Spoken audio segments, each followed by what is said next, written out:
웨스트민스터 신앙고백 제5문 내용은 하나님 한 분 외에 또 다른 하나님이 계십니까? 많은 성도들이 하나님이 또 있냐라는 질문 가운데서 이러한 질문 가운데서 답을 하게 됩니다. 자, 5문에 대한 답, 오직 한 분뿐이니 살아계시고 참되신 하나님이십니다. 원래는 하나이십니다가 정확한 답이거든요. 하나님은 하나이십니다. 하나님은 유일하십니다. 한 분이란 말은 조금 이제 오해성이 있는데 하나님은 유일하신 분입니다. 그래서 신명기 6장 4절에 너희 하나님 유일하신 하나님이다. 모세가 이렇게 이스라엘 백성들한테 가르쳤습니다. 이분이 살아계시고 참되신 하나님이십니다.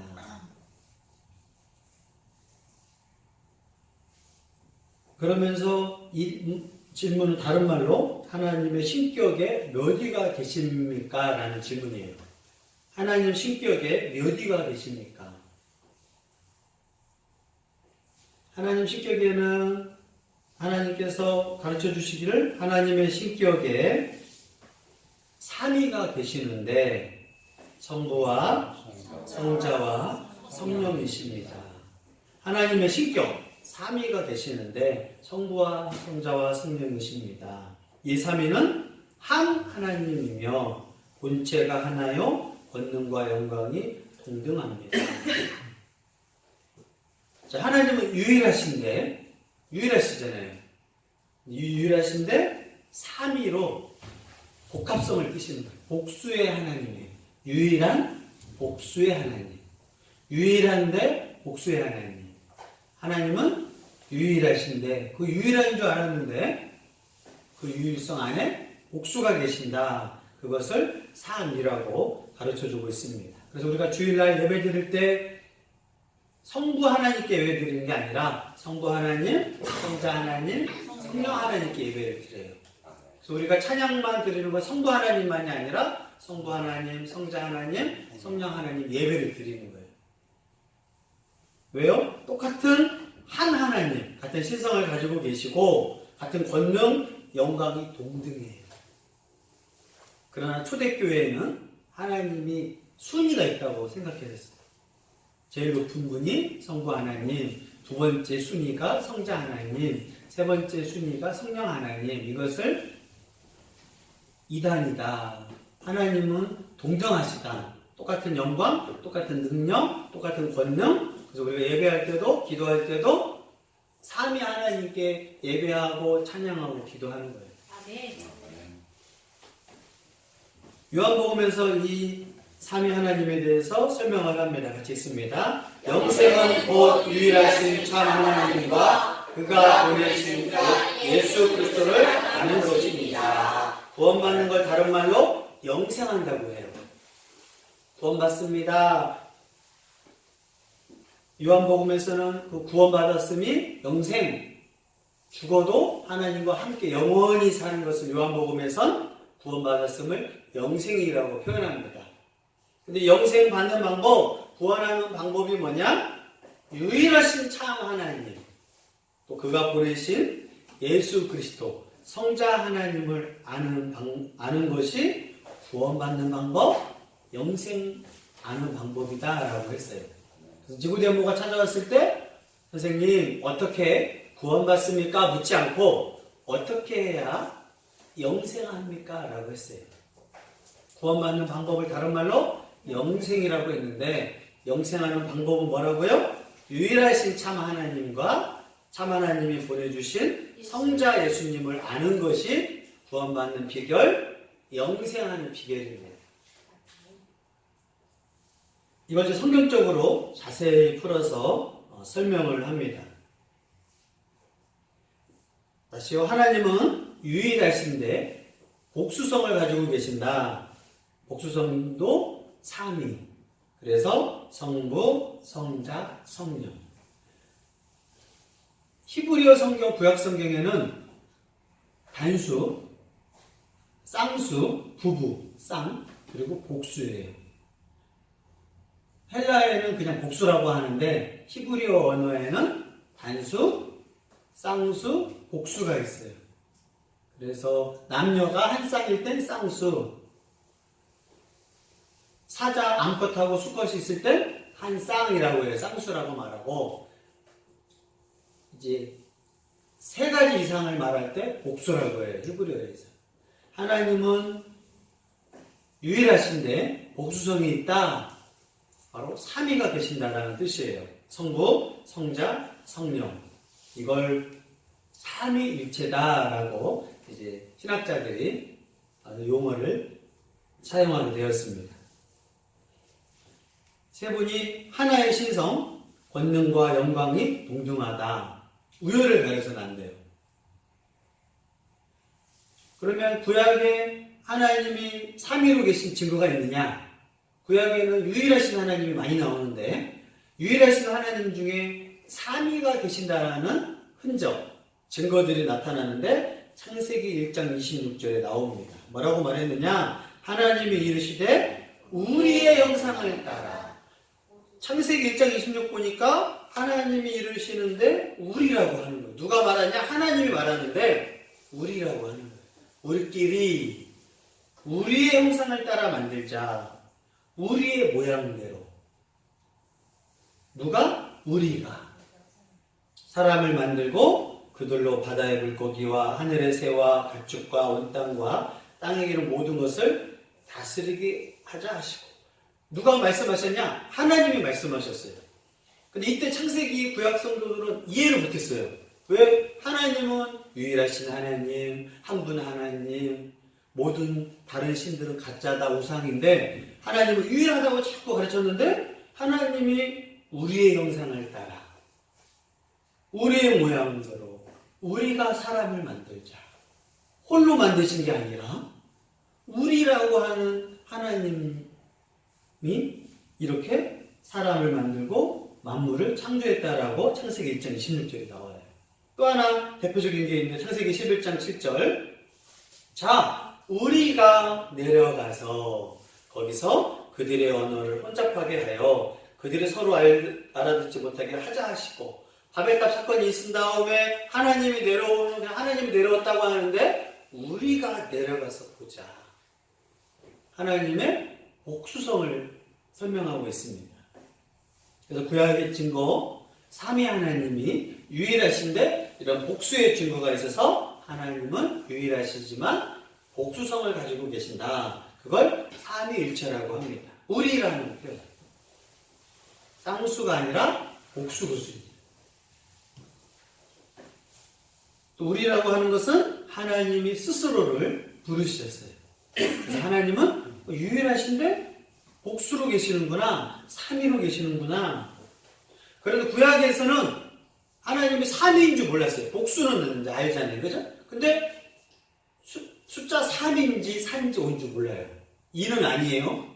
2는 쌍수라고 하니까. 그러면 3, 4, 5, 6, 7, 8, 9, 10이 될 수 있는데 신약에서 바로 숫자 3이라고 하는 이 삼위일체에 대해서 이제 가르쳐 주는데, 예수님이 세례 받으실 때 같이 읽습니다. 백성이 다 세례를 받으시되 예수도 세례를 받으시고 기도하실 때 하늘이 열리며 성령이 들리게 하신 형태로 그의 위에 강림하시더니 하늘로부터 소리가 나기를 너는 내 사랑하는 아들이라 내가 너를 기뻐하노라 하시니라. 예수님이 오셔서 그 전까지는 구약 사람들이 생각도 안 했어요. 그냥 유일하신 하나님, 이방 신들은 다 우상 숭배로 만들어낸 거고 유일하신 이스라엘의 하나님만 유일신인데 생각했지. 우리라고 하는 것도 생각도 안 했는데 이제 신약 시대에 와서 예수님께서 세례 받으실 때 성령이 하늘로부터 비둘기처럼 형체로 강림하고 하늘로부터는 내 사랑하는 아들이다. 하나님 아버지의 소리가 들리고 내가 너를 기뻐하노라. 아들, 아버지, 성령이 있어서 복수면 3, 4, 5, 6, 7 중에서 3이구나 라는 예수님 세례 때 알게 됩니다. 또 신약의 증거에 볼 때 예수님 제자들한테 예수님이 세례를 주라고 합니다. 세례를 줄 때 명령하는데 같이 읽습니다. 그러므로 너희는 가서 모든 민족을 제자로 삼아 아버지와 아들과 성령의 이름으로 세례를 베풀고. 예수님은 아버지 하나님 앞에 세례를 받을 때 아버지 하나님 이름으로, 또 아들의 이름으로, 또 성령의 이름으로 세례를 주라. 그 세례를 줄 때 아버지, 아들, 성령 삼위로 세례를 주라고 해서 그때부터 우리는 하나님이 사위일체가 아니고 오유일체가 아니고 삼위일체구나, 이유일체도 아니구나. 그래서 구약시대에는 아마 생각을 했어도 3, 4, 5, 6, 7, 8, 9위 중에 있겠나 생각했는데 신약에서 예수님께서 자세하게 세례 줄 때, 세례 받으실 때 아버지와 아들과 성령의 이름으로 세례를 주라고 해서 우리는 하나님을 이위 하나님으로 믿지 않고 사위 하나님으로 믿지 않고 오위 하나님이라고 믿지 않고 삼위 하나님이라고 믿고 고백하게 되었습니다. 또 대표적으로 예수님이 세례 받으실 때 제자들한테 세례 주라고 할 때 또 하나가 바로 축도할 때, 사도 바울의 편지 끝나고 복을 빌어주는 그 기도의 내용에 보니까 같이 읽습니다. 주 예수 그리스도의 은혜와 하나님의 사랑과 성령의 교통하심이 너희 무리와 함께 있을지어다. 아멘. 성도들을 향하여 기도해 주는데 바울이 주 예수 그리스도의 은혜와 하나님 아버지의 사랑과 성령의 교통하심이 삼위의 축복을 하시는 거예요. 아니, 예수님이 이때는 이때는 사위 해서 헷갈릴 텐데 세례 받으실 때 제자들한테 세례를 주라고 할 때 또 사도 바울이 교회들을 향하여 복을 빌어주는 기도, 기원을 하는 기도 가운데 삼위가 나타나서 하나님은 유일하신데 삼위로 계시는구나 라고 이제 정리가 된 걸 신학적 정리라고 합니다. 그래서 이런 것을 언제 회의를 했느냐, 그냥 믿고 있고 고백하다가 니케아 회의라고 하는 325년 때 자꾸 하나님이 서로 서열이 있느냐, 아니다, 한 분인데 세 가지 모습으로 나타났다, 도대체 하나님에 대해서 의견이 있으니까 싸움이 일어난 거예요. 그러다 보니까 황제가 교회 목사들끼리 모여서 제발 하나님이 도대체 어떻게 계시냐, 유이냐, 삼이냐, 사이냐, 또 하나님이 순서가 있느냐, 아니면 한 분인데 성부, 성자, 성령으로 양태를 나타냈느냐, 양태론으로 나타낸 거냐, 아니면 각자 순서가 달라서 우열이 다른 삼신론이냐, 설명을 좀 해달라라고 해서 모여가지고 회의가 니케아 회의예요.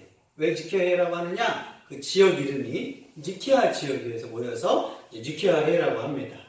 거기서 이제 뭐라고 결정을 했느냐, 많은 목회자들과 많은 그때는 동방 정교회, 서방 교회, 그 모든 교회가 모여가지고 이제 회의를 했는데 이렇게 고백합니다. 같이 읽습니다. 우리는 전능하신 아버지요 유형물과 무형물의 창조주이신 한 하나님을 믿으며 결코 피조되시지 않았으며 발생하신 아버지와 동질이신 한 분 주 예수 그리스도를 믿는다. 아멘. 첫 번째 제일 중요한 건 예수님은 누구냐?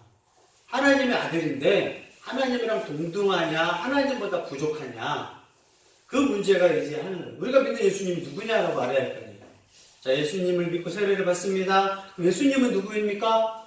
예수님은 하나님보다 좀 부족한 분 같아요. 라는 이제 사람들 가르침이 있었고, 아니야. 예수님은 바로 하나님이랑 똑같은 영광, 똑같은 동일하신 분이셔. 라고 가르쳤는데, 이제 교회에서 어느 교회는 예수님과 하나님은 동일한 신적 능력을 가지신 분, 또 어느 교회, 어느 동네 가면, 아니야, 예수님은 하나님, 성부 하나님보다 좀 들떨어지신 분이야. 그렇게 가르치다가, 이제 모여가지고 이제 서로 논쟁이 일어나고 싸움이 일어날 거 아니에요. 내가 믿는 예수님을 설명이 다르니까. 그래서 이제 모여가지고 정리한 게 뭐냐? 예수님은